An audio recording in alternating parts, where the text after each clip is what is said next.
I'm here at Intel Capital CEO Summit, Huntington Beach in California.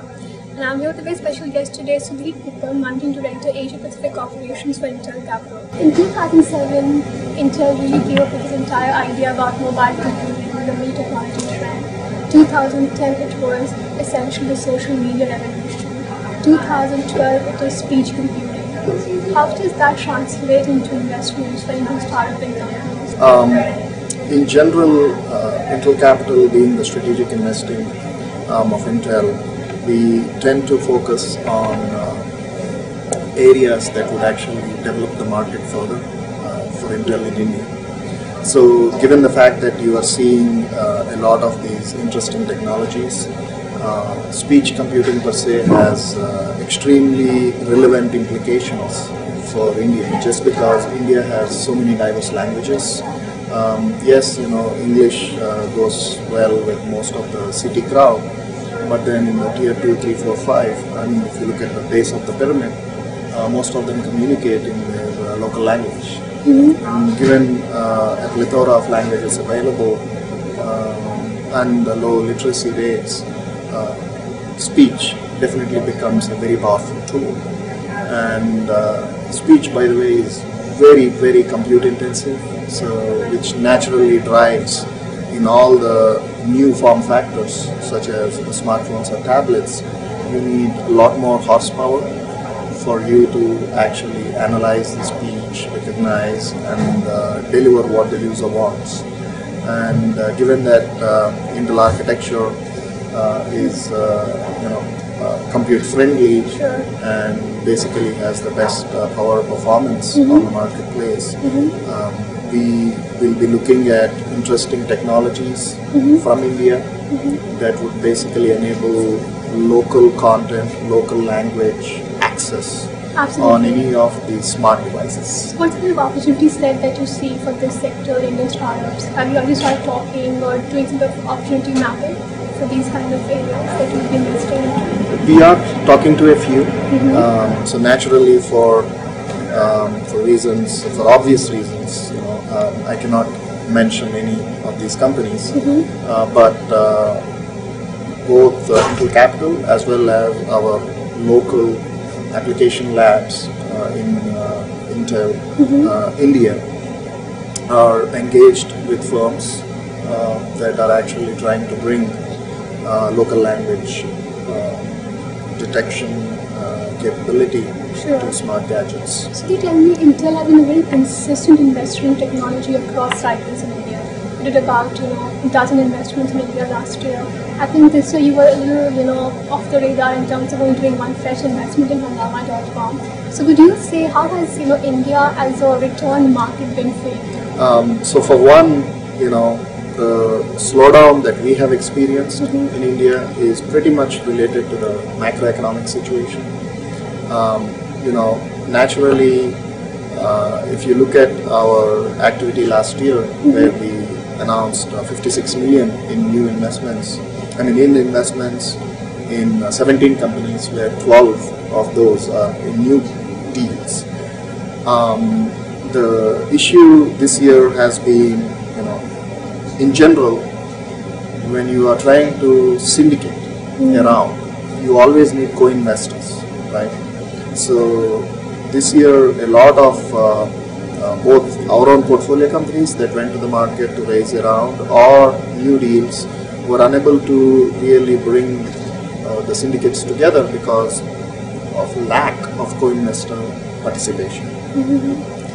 We hope with the recent positive pronouncements that were coming from the government, I think the situation is turning a corner, and we expect deal flow to pick up towards the end of the year, and thereby we are looking for a robust 2013. Now, in terms of returns, obviously we do not share any detailed performance numbers, but what I can tell you is we benchmark ourselves with standard industry data, and Intel Capital in India is performing really well for the corporate and our organization in general.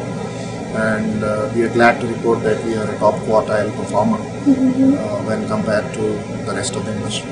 So you also mentioned a very interesting point that perhaps the deal slowdown can go due to the fact that getting a syndicate investor could be difficult. So why is it that Intel Capital cannot lead now? Why do you always look for investing in a consortium of investors? Is that a strategy that you pursue? It's trying to mitigate some of the risks. Right? So for one, I just want to clarify one thing. We don't hesitate to lead. In fact, last year's most of our investments, majority of our investments in 2011, we have led the round. The Hungama announcement that we just announced, we led the round.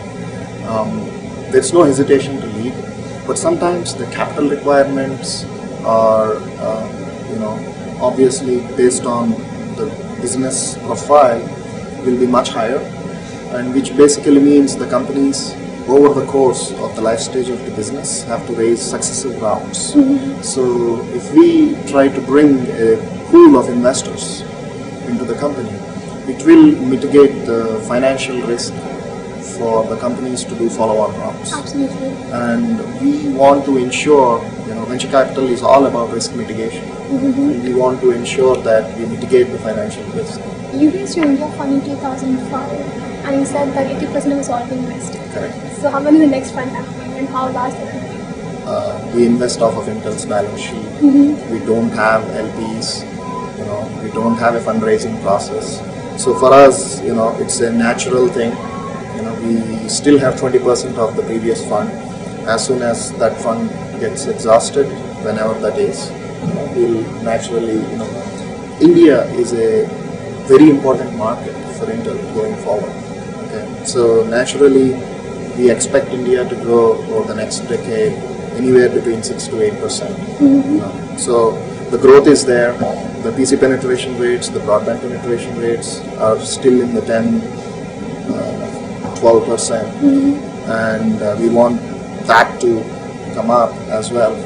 So we will continue to invest, we will continue to foster in entrepreneurship and innovation locally to develop the technology markets. How are exits for you coming along? Do you think there are exits on radar for this year?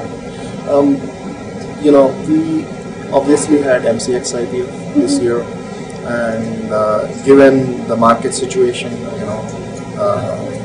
IPO markets have literally shut down after the IPO. But hopefully we expect the window to again open up, and I think we are looking at a very positive 2013. There's some companies that really outperform, and some even perform as much as you expect them to be. So how has the experience been for Intel Capital? In India, historically, if I look at our success rate, we have invested in 80 plus companies. We have had 20 plus exits already, and we have an active portfolio of 45 companies, of which majority of them are doing really well and growing nicely. So I'm quite happy with the portfolio performance. Naturally, given that the primary exit option that is available for Indian companies is IPO. So obviously, if the markets are shut down for small and medium enterprises to actually go get listed, it's a setback for all investors. So hopefully, once the IPO window opens up, you have more SMEs coming out and getting listed in the technology space. Is there anything specifically about Indian companies or entrepreneurs which you think that they lack or perhaps can bring in better to scale up their companies to more global level? I think, majority of the innovation that we see in India is in the services space, right? And we are yet to see a critical mass in the product innovation space. So I think, as far as services innovation is concerned, some of our recent investments would actually give you a hint where India can actually deliver something for the global community. Happiest Minds is a very good example that is bringing the latest and greatest technologies together to offer mobile security, cloud services, etc. for the global community, right? Sankhya Labs which again they are in the product innovation space that we have invested last year. They are making the world's first single chip DMOD IC for digital television, both for your smart TVs as well as tablets or smartphones. You can use one chip to access worldwide video standards. So what's the kind of product innovation that you would like to see from one of the companies? You heard from Arvind at the summit that the new trend is all about speech. So unfortunately, speech has been around for more than a decade, but I'm not happy with it. I mean, even today, if I call any of the automated answering services, sometimes they just don't recognize the different accents that Indian people speak with. So we need better algorithms, right? Better algorithms, better code that needs to be written, which can leverage Intel's computing architecture to basically deliver, no matter which language you speak, which accented English you speak, it detects and delivers whatever the customer is looking for. I think India has a lot of people who can actually write excellent code and algorithms. I think we need to leverage that community and come up with very interesting applications that could leverage the powerful Intel architecture. The last time that we spoke around, you really had this major thrust upon cloud computing, and you said that we will soon see sort of async of everything, SING of everything. So do you sort of see that it has come along well for you in India in terms of portfolio investments, and do you see that Indian companies sort of come of age in cloud computing? We can definitely encourage a little more, increased interest in the cloud aspect. Okay. Obviously, with the advent of 3G and 4G services being proliferated in India, there's more data that's going to be generated, so you need a lot more data centers to be built, and you are now able to fix the last mile, which is the broadband speed. The 4G is going to address that, and it's a wireless way, so it's much easier to implement. So what that actually presents you is, a good opportunity to actually move everything into the cloud. So we are still kind of nascent as far as the Indian industry is concerned, adopting the cloud aspect of it.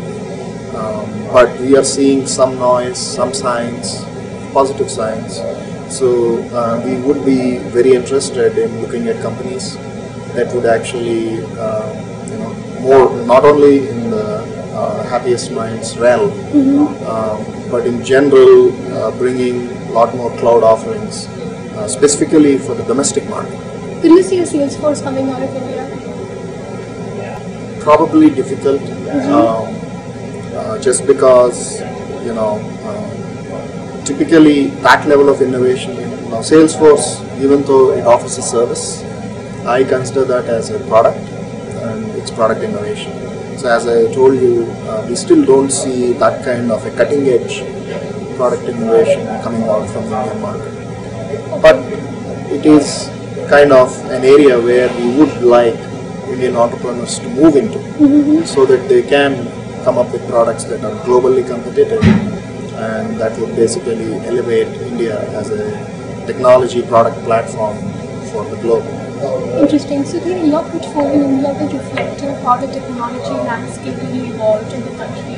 So you really moved from semiconductors to software, and then to more consumer-facing things now, like Hungama or a decent. So is that just a hint forward that Intel will be more aggressive in that direction? And perhaps you'll be looking at more of these kind of companies. Is it safe to assume that? Well, Hungama is a very different service offering compared to our previous investments, say Yatra, which offered online travel, or Policy Bazaar, where you could buy insurance, any type of insurance online. What Hungama does is it makes the user mobile. You can, it's a stage agnostic and a device agnostic kind of a platform that would give you, no matter whether you're accessing the content on your smartphone or your tablet or your PC, or even your set-top box. You would be able to access their content. So they are developing this streaming. They're basically providing you a storefront for digital content for various devices. I think obviously, just because we invested in one such company, it doesn't mean that we would continue to invest in a lot more companies in that space. But that said, IVI, when Intel Capital announced the connected car fund, IVI is another niche area, right? So India is a fast-growing car market, and a lot of technology is getting into the cars that is compute intensive. So if there are entrepreneurs in India that can come up with interesting service offerings, right, for in-vehicle infotainment with all the local content, it would actually be quite appealing and interesting to us. Interesting. You also invest in this company called Diesel with a model globally through Eventual. What is your thoughts there? Do you think the investment is coming along as well as you imagined it to be? And what is your thoughts on the model? I think, consumer worldwide always loves discounts. Okay, so that's why every festival in India you'll have some kind of a discount sale. If you buy one, you'll get something else free. So to actually bring all of that together and trying to leverage technology to deliver those discounts to customers is definitely a fascinating business model. It's just that you need to pick the right execution framework so that you will be able to actually become a viable business. Otherwise, sooner or later, the investors will turn their back on such business models. Absolutely. So do you see, Intel Capital in the true sense looks like to be strategic investor, like you provide technological expertise and not only financial objectives to meet up with? So do you see yourself as the only leading investor in India doing something like this, or would you have any competition or names in your mind? If I look at Intel Capital activity, right, we are the largest technology investor on the planet. And going by last year's numbers, I think we are the largest venture capital investor locally. So we love competition because it will help us stay alert and basically do the right thing. Right? Competition is always good for the customers. Right? Everybody will benefit. In the venture capital business in general, there's something called never say never. Right? So you never know when you have to co-invest. So we kind of have a very healthy relationship amongst the competitive atmosphere. We have portfolio companies worldwide. Okay, we have about 400 portfolio companies. Now, majority of these companies are kind of early to mid-stage companies. What they really need beyond our investment is customer introductions, technology consulting, architectural consulting, product roadmaps, especially if let's assume that someone is building a very nice touch controller IC. If they have access to where the touch industry is going 3-4 years from now, they'll be able to better tweak their roadmap so that they can come up with compelling products so that they are with the market all the time, right? Or even ahead of the market. So for all of that, what you need is kind of, at the end of the day, it's networking. And what Global Summit does is bring the CEOs from our portfolio companies worldwide and 400 of Fortune 2000 executives together, along with another 150 Intel key decision makers in various business groups under one platform, under one roof for 2 full days so that you can have massively organized networking. You heard the other day that On day one, we had around 500 networking meetings, and they are expected to have more than 1,000 by the time the second day is done. So actually enables is certain key discussions between our portfolio company CEOs and their prospective customers, right? And I basically always tell people, it's not what you know, it's who you know. So, and through networking, through enabling this massively organized networking, we are helping our portfolio companies to increase their network, enhance their network, know about where the markets are headed, so that they can drive their company's products and services to basically meet the market needs. Absolutely. I'm not going to leave you without a question on e-commerce. Given there's so much euphoria around that, what is your thought on e-commerce? Where are we headed? We are very bullish in general on e-commerce market in India. As I was saying the other day, I think there's a lot of consumerism happening as we speak in the tier 2, 3, 4, 5 cities. India's median age is 26, 27, so it's a young crowd no matter where you go and look in India. So in the top 10 cities, probably you have all the famous retailers opening shops and all the luxury brands are available. But the tier 2, 3, 4, 5 cities, or the next 90 cities and towns in India, they have no chance of these big brands being available. So, and e-commerce can actually bridge that gap, and we are quite bullish. Obviously, all the pieces are falling into place. In the next 5 years, we expect another 300 million broadband users to be added in India. So right now you have 130. So imagine once you become a 400 million plus broadband user base, most of these businesses can really hit it off and become very successful businesses. So do you think you are in a better position to invest across cycles, no constraint and balance sheet, on the ground presence across the country, and you're much safer compared to your peers? Being affiliated with Intel has a lot of advantages, because Intel is a technology company. We can always tap into various technologies and architects within Intel who can really help us in technology due diligence of any product or service. Okay. And Intel is a global brand. We have global reach, and it gives Intel Capital portfolio companies a fantastic platform worldwide.